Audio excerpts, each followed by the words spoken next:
Când se uită Dumnezeu la inima mea, așa cum spune în Cronici, 2 Cronici 16:9, ochii Domnului se uită pe toată suprafața pământului ca să caute un om a cărui inimă este toată a lui.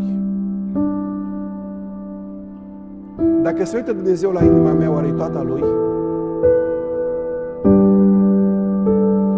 Dacă se uită la inima ta, e toată a lui? Ca să nu răspundem ușor, nici în pripă, întrebare. Am văzut și la Samson, și la Balac, și la Solomon, și la Dima, că inima împărțită are următorul comportament vizibil. De la an la an, calea pe care merge e tot mai largă. Inima împărțită de la an la an are calea tot mai largă. Tot mai multă permisivitate.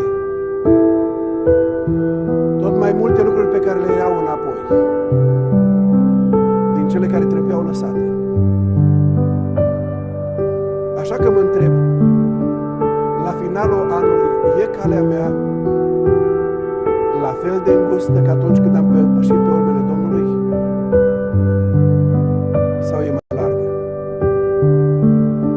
Calea ta e la fel de îngustă ca atunci când ai pășit pe urmele Domnului? Sau e mai largă? Omul cu inima împărțită n-ajunge să spună eu nu-L iubesc pe Dumnezeu. Omul cu inima împărțită spune eu îl iubesc pe Dumnezeu, dar acela este punctul pe care Dumnezeu nu-l acceptă.